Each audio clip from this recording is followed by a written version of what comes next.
नमस्कार, स्वागत है आपका एसएमबीसी इनसाइट पर। आपके साथ मैं हूं नकुल चतुर्वेदी। तो केजरीवाल पर स्याही क्यों पड़ी, इस बारे में आज हम बात करेंगे। आम आदमी पार्टी के नेता और दिल्ली के मुख्यमंत्री पद के उम्मीदवार अरविंद केजरीवाल को लगता है विवादों से नाता जुड़ गया है, इसलिए उन पर नए नए आरोपों की बरसात चालू हो गई है। ऐसे में जब दिल्ली में विधानसभा चुनाव नजदीक है, उन पर आरोपों की बौछार भी लगातार बढ़ती जा रही है। सबसे पहले उन पर विदेशी फंडिंग के गलत इस्तेमाल का आरोप लगा। क्या है ये मामला, देखते हैं इस रिपोर्ट में। अरविंद केजरीवाल वो नाम है जो अन्ना आंदोलन के समय सामने आया। इस आंदोलन में अन्ना के साथ जहां पूरा भारत रास्तों पर आ गया, तो वहीं केजरीवाल हर समय अन्ना के साथ कंधे से कंधा मिलाए खड़े दिखाई दिए। आपसी मतभेदों के चलते केजरीवाल ने अन्ना का साथ छोड़ खुद की एक पार्टी बनाई, जिसका नाम रखा गया आम आदमी पार्टी। यूं तो समय समय पर पार्टी पर कई आरोप लगते रहे हैं, और अब जब विधानसभा चुनाव का दौर शुरू हो चुका है, तो केजरीवाल पर एक और आरोप लगा है, और यह आरोप लगाया है देश के गृह मंत्री सुशील कुमार शिंदे ने।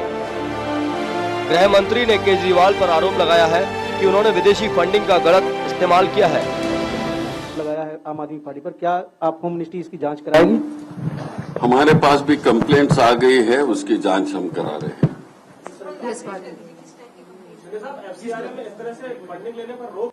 इस पर फंडिंग ले सकते हैं आप चुनाव के लिए, तो क्या आपके पास शिकायत आई है और कब तक इसकी जांच पूरी होगी, क्योंकि चुनाव होने वाले हैं? देखिए, हम ये जांच करने में थोड़ा सा देर लगता है, क्विक नहीं होता है। ये कहाँ से आ रहा है, सोर्स क्या है, किस कंट्री से आ रहा है, वो सब पूरा हमने मालूमात के लिए मिनिस्ट्री को भेज दिया है।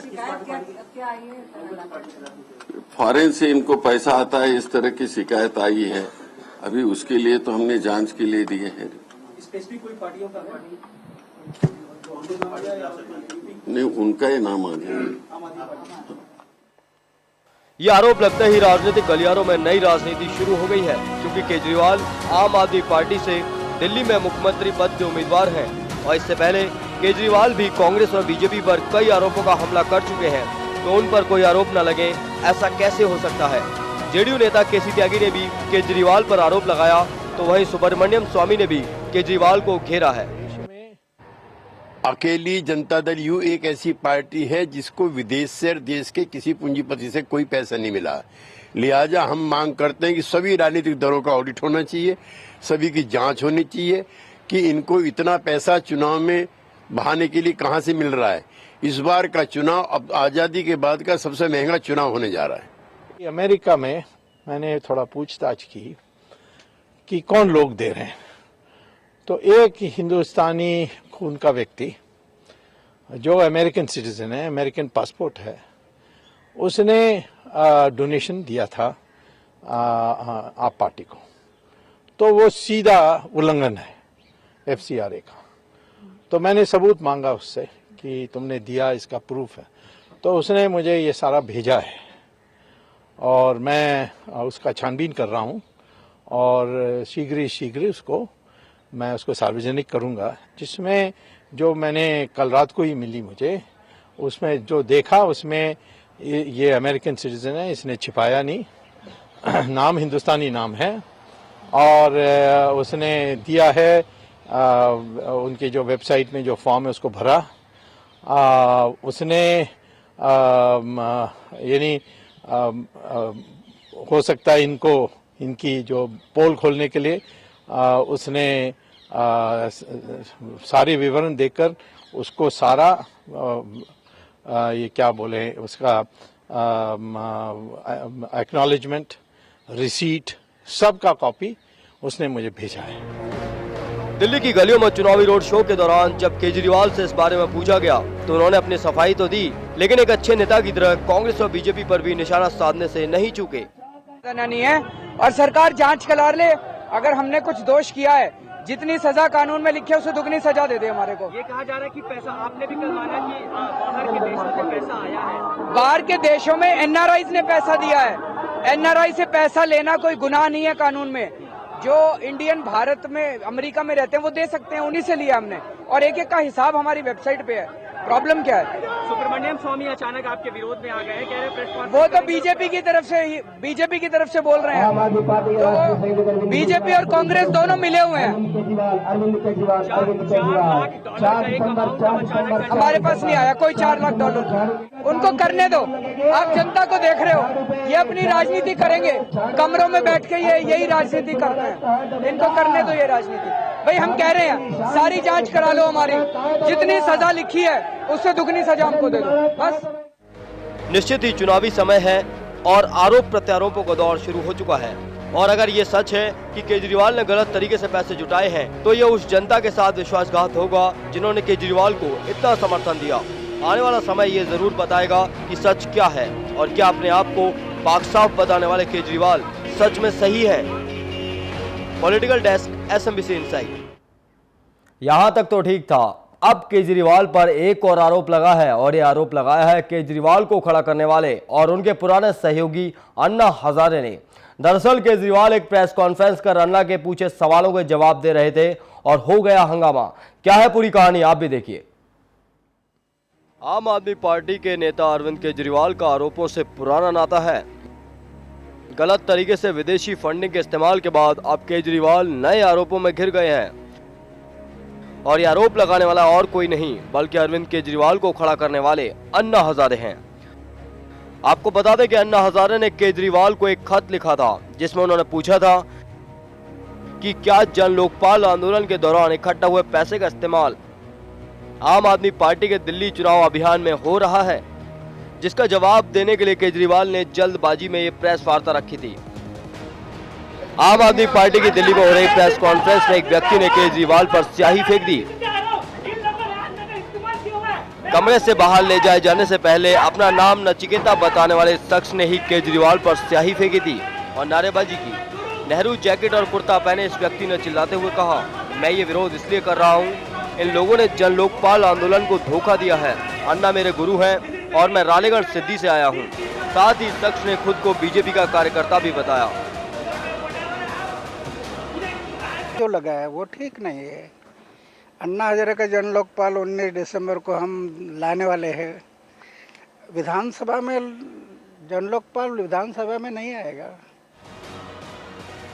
केजरीवाल पर कॉन्फ्रेंस में डाली गई इस स्याही ने एक बार फिर केजरीवाल को सवालों के कटघरे में खड़ा कर दिया है और वो इसलिए खड़े नहीं हुए हैं कि उन पर इस स्याही के छींटे पड़े हैं, बल्कि वह इसलिए कटघरे में है क्योंकि केजरीवाल को अन्ना ने एक चिट्ठी भेजकर कुछ सवाल दाग दिए हैं।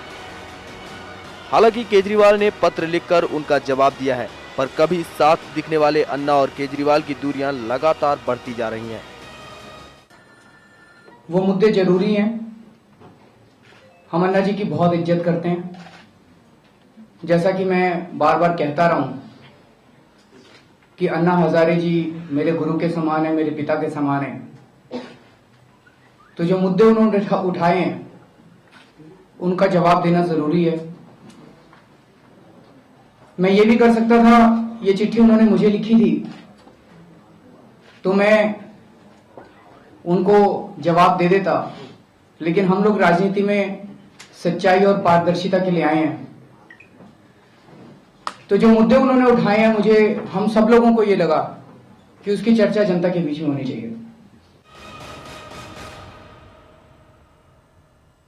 यहां तक कि अन्ना ने अपने नाम का इस्तेमाल होने पर भी ऐतराज जताया है। वहीं अन्ना से मिलने गए कुमार विश्वास ने कॉन्फ्रेंस में हुए हंगामे को आम आदमी पार्टी की बढ़ती लोकप्रियता से परेशान विपक्ष की साजिश बताया है। उसी के बारे में उनसे बात करने के लिए गया था जो अरविंद ने और हम लोगों ने पत्र लिखा था, मैं वो देने के लिए गया था और वहां जाकर मुझे पता चला कि कुछ वहां चीजें गलत तरीके से प्रस्तुत की गई हैं। कुछ पोस्टर्स वहां ऐसे मिले जो अन्ना ने बताया कि दिल्ली से आई हुई कुछ टीमें देकर गई हैं जिनमें अरविंद का, अन्ना का फोटो छपा हुआ है, प्रत्याशी का फोटो छपा हुआ है, लिखा हुआ है अन्ना हजारे की अपील, इस प्रत्याशी को जिताएं। जबकि ऐसा पोस्टर ना तो पार्टी ने छापा है ना हमने छापा है। इसका मतलब किसी गहरे षड्यंत्र की भूमिका ऐसी रची गई। और अन्ना ने यह भी बताया कि मैंने कई बार बात करने की कोशिश की लेकिन मेरे परिचरों ने, अनुचरों ने कहा कि उपलब्ध नहीं है। इधर अरविंद ने और हमने जब बात कोशिश की तो उनके परिजनों ने यह कहा कि अभी बात नहीं हो सकती है या फोन नहीं उठाया। तो इस बात पर भी अन्ना को आश्चर्य था। तो ऐसा लगता है कि जो लोग चाहते थे इस बात को उन्होंने बात किया, लेकिन समय रहते इसका क्लैरिफिकेशन हुआ। अन्ना ने भी इस बात पर इच्छा जाहिर कराई कि वो जल्दी अरविंद से बात करेंगे और इन बातों का क्लैरिफिकेशन प्रेस के सामने भी देंगे। और उन्हें आश्चर्य था कि उनका नाम कैसे इस्तेमाल हुआ, जबकि उनका नाम किस तरह से इस्तेमाल नहीं हो रहा था। कुछ नकली पोस्टर छापकर वहां पहुंचाए गए अलग अलग कॉन्स्टिट्यूएंसी को, और यह कहा गया कि पूरी दिल्ली में आपके नाम के पोस्टर लगे हुए। अब ये कैसे तो ये थी पूरी कहानी केजरीवाल की अन्ना हजारे के आंदोलन से जुड़े रहने के बाद से अब तक एक आम आदमी पार्टी के मुख्यमंत्री पद के उम्मीदवार बनने तक की।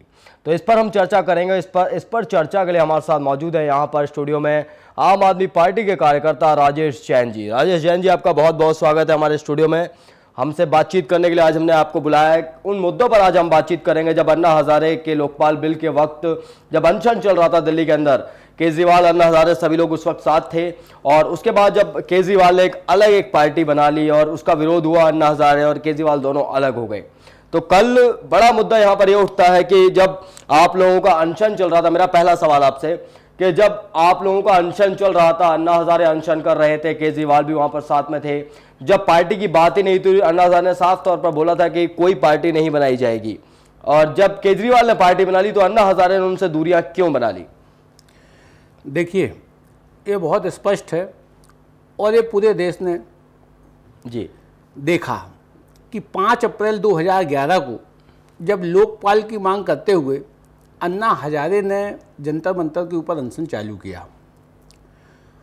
उस अनशन को मात्र 3 दिन हुए थे और 3 दिन के अंदर सरकार को ये लगा कि ये देश की जनता इस लोकपाल बिल के पक्ष में है। तो सरकार ने बहुत तेज़ी के साथ इस बात की मांग रखी कि 5 लोग सिविल और 5 सरकारी लोगों की एक कमेटी बना देते हैं और उस कमेटी के माध्यम से लोकपाल की ड्राफ्टिंग तैयार होगी और लोकपाल लाया जाएगा। लेकिन ये देश ने देखा कि जिस तरीके से वो कमेटी बनाई गई, सिविल कमेटी से प्रशांत भूषण, शांति भूषण, संतोष हेगड़े, अरविंद केजरीवाल और अन्ना हजारे को लिया गया। 5 केंद्रीय मंत्रियों को लिया गया, जिसमें कपिल सिब्बल भी थे, सलमान खुर्शीद भी थे। लेकिन ये सरकारी लोगों ने मीटिंग के नाम पे जिस तरीके से इनके साथ में दुर्व्यवहार किया जी, उस दुर्व्यवहार को देखते हुए इस सिविल सोसाइटी के लोगों ने जी, मेरा सवाल राजेश जैन जी, मेरा सवाल यहाँ पर यह है कि अन्ना हजारे जब केजरीवाल और अन्ना हजारे साथ थे, अनशन चल रहा था लोकपाल के लिए और पार्टी की बात कोई नहीं हुई थी, तो आम आदमी पार्टी बनाकर उन्होंने अन्ना हजारे और केजरीवाल के बीच में दूरियां क्यों बढ़ गईं? वही मैं बता रहा हूँ कि पहला अनशन जो हुआ था वो 5 अप्रैल को हुआ था जी। लेकिन सरकार की गड़बड़ियों के कारण उस पर कोई निर्णय नहीं लिया गया जी। उसके बाद अन्ना हजारे को मजबूरन 16 अगस्त को पुनः अनशन पर बैठना पड़ा जी। यह पूरे देश ने देखा कि 13 दिन वह अनशन चला और देश की सरकार उनके सामने झुकी जी। और देश की सरकार ने देश के प्रधानमंत्री को लिखित आश्वासन दिया जी कि आपका लोकपाल जो है उस लोकपाल को पास किया जाएगा, आपकी शर्तों पर पास होगा। उसमें 4 शर्त पूर्ण रूप से मानी गई जी।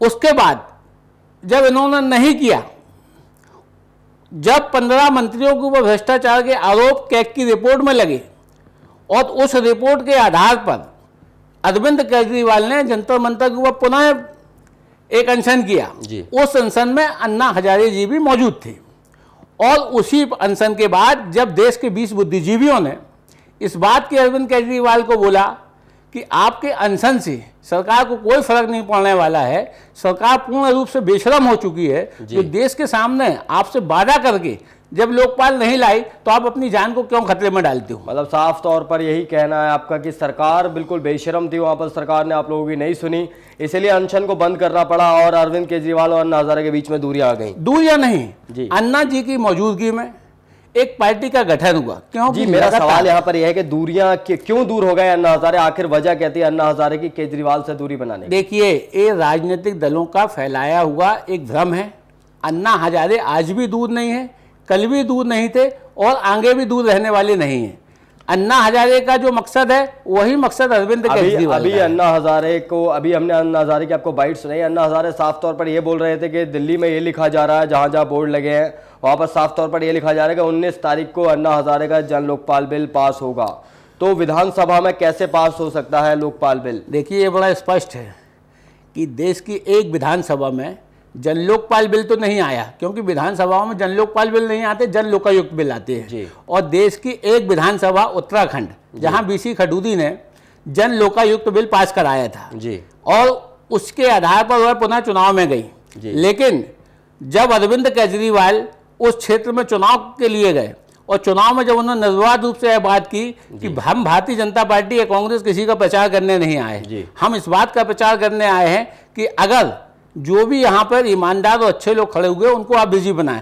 होशियार सिंह निशंक जो बीसी खडूरी के पहले वहाँ मुख्यमंत्री थे, उन्होंने कुंभ में अत्यधिक भ्रष्टाचार किया था और उस भ्रष्टाचार के कारण उनको मुख्यमंत्री की कुर्सी भी गंवाना पड़ी। और वही कारण था कि जब अरविंद केजरीवाल ने साफ बोला तो बीजेपी भी माइनस हुई और एक सीट के कारण कांग्रेस की वहां सरकार बनी। ये चलिए बात करते हैं कल के वाकये की। कल क्या हुआ? कल अरविंद केजरीवाल एक प्रेस कॉन्फ्रेंस कर रहे थे उस मुद्दे पर सफाई देने के लिए जो गलत फंडिंग का आरोप लगे। अन्ना हजारे उन्होंने उन्हें चिट्ठी लिखी है और अचानक उस प्रेस कॉन्फ्रेंस के दौरान एक व्यक्ति आता है, अन्ना हजारे जिंदाबाद के नारे लगाता है और काली स्याही फेंकता है अरविंद केजरीवाल के ऊपर। तो अरविंद केजरीवाल साफ तौर पर यह बोल रहे हैं कि ये बीजेपी और कांग्रेस की चाल है और बीजेपी इससे साफ किनारा कर रही है, कोई उनका बंदा नहीं है। बीजेपी अगर किनारा कर रही है, ये पूरे देश ने टीवी के माध्यम से देखा है, आपने भी देखा है कि जो नचिकेता जिसने अरविंद जी के ऊपर स्याही फेंकी है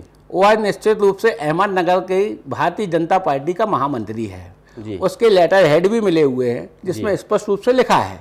तो अब इसके बाद भी अगर बीजेपी अपने आप को नकारती है, अपने आप को बचाना चाहती है, तो आखिर एक कितना बड़ा झूठ बोलते रहेंगे।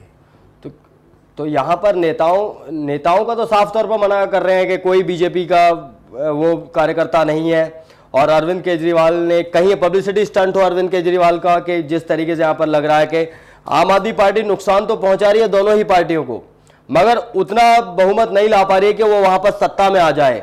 तो कहीं ना कहीं चुनाव से पहले कहीं ये पब्लिसिटी स्टंट हो आम आदमी पार्टी का ही। ये दोनों पार्टियां जनता को भ्रमित कर रही हैं। और स्पष्ट रूप से हमारे पार्टी के संविधान लिखने वाले योगेंद्र यादव, जिन्होंने एक सर्वे के आधार पर स्पष्ट रूप से बताया है और उस सर्वे की रॉ रिपोर्ट भी वेबसाइट पर डाली हुई है और उसमें स्पष्ट बताया है कि हम दिल्ली के अंदर 32 सीटें जीतने जा रहे हैं, अधिक से अधिक हम 47 सीटें जीतेंगे और हम निश्चित रूप से सरकार बनाएंगे।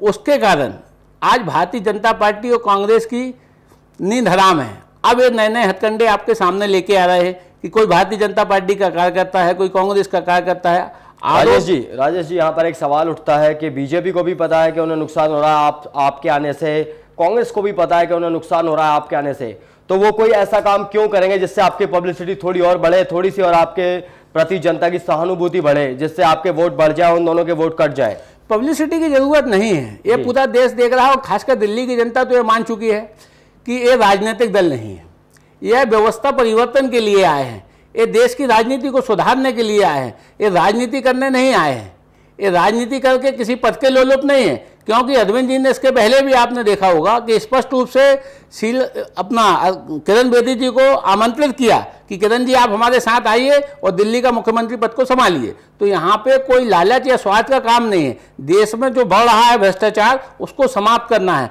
अरविंद जी ने बिल्कुल स्पष्ट रूप से कहा है कि अगर सरकार आज भी जन लोकपाल बिल को लाती है, राइट टू रिजेक्ट को लाती है, राइट टू रिकॉल को लाती है, जैसे अभी आपने देखा कि right to reject Supreme Court के माध्यम से तो आ गया है, लेकिन जो आया है वह नोटा जो है आज भी वो अधूरा है कि नहीं है।